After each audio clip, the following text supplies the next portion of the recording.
శుభోదయం.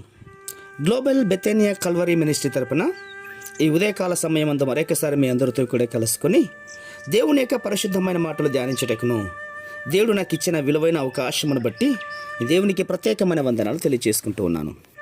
ఈరోజు కూడా పరిశుద్ధమైన వేద గ్రంథంలో నుండి మరొక చక్కటి మాటను చదువుకుందాం. మొదటి యోహానుకు రాసిన పత్రిక 4వ అధ్యాయము 10వ వచనం. నేను చదువుతున్నాను, దయచేసి గమనించమని ప్రభు పేరిట మనవి చేస్తూ ఉన్నాను. మొదటి యోహానుకు రాసిన పత్రిక 4వ అధ్యాయము 10వ వచనము. మనము దేవుని ప్రేమించితమని కాదు, తానే మనలను ప్రేమించి మన పాపములకు ప్రాయశ్చిత్తమై ఉండుటకు తన కుమారుని పంపెను. ఇందులో ప్రేమ ఉన్నది. దేవునికి స్తోత్రం. ప్రేమ అంటే ఇతరుల గురించి ఆలోచించడం. దేవుడు మనల్ని ప్రేమించడం అంటే మన కొరకు ఆలోచిస్తున్నాడు అని అర్థం. ప్రేమ అంటే ఆలోచించడమే కాదు, ప్రేమ క్రియ చేస్తుంది. దేవుడు లోకాన్ని ప్రేమించడమే కాదు, ప్రాణం పెట్టడానికి కూడా తన కుమారుని లోకములకు పంపాడు. ప్రేమ క్రియలో కనిపించింది ఇక్కడ.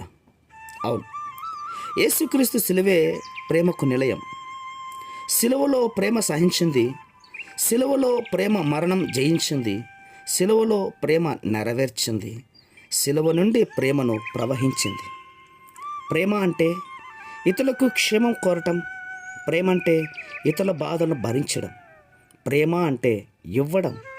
ప్రేమ అంటే త్యాగం చేయడం. ప్రేమ అంటే లోబడటం. మనం ఆయన ఆజ్ఞల ప్రకారం నడుచుకోవటమే ప్రేమ. ప్రేమలో నడుచుకోవాలన్నదే ఆయన ఆజ్ఞ. మరి ఈరోజు ఈ ప్రేమ మనలో ఉందా?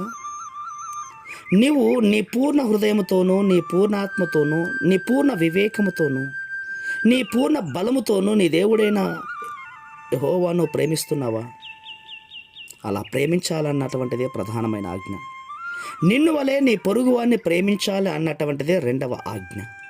అవును, దేవుడైనటువంటి యేసుక్రీస్తు వారి యొద్ద నుండి కోరుకున్నది ఆ ప్రేమ.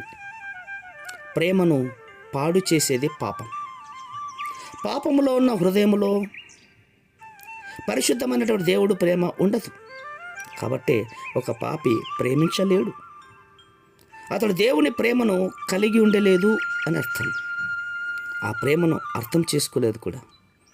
అందుకే దేవుడు ఇంతగా మనల్ని ప్రేమించాడు. ప్రాణం పెట్టినంతగా మనం ప్రేమించిన మనం ఆయనకి ఏమివ్వగలుగుతాం? ప్రేమను చూపించలేకపోతున్నాం.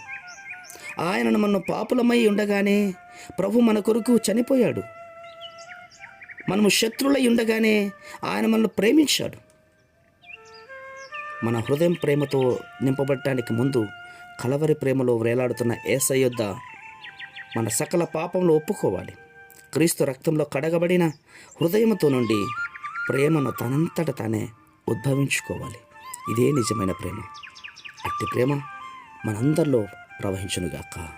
ఆమేన్, ఆమేన్, ఆమేన్.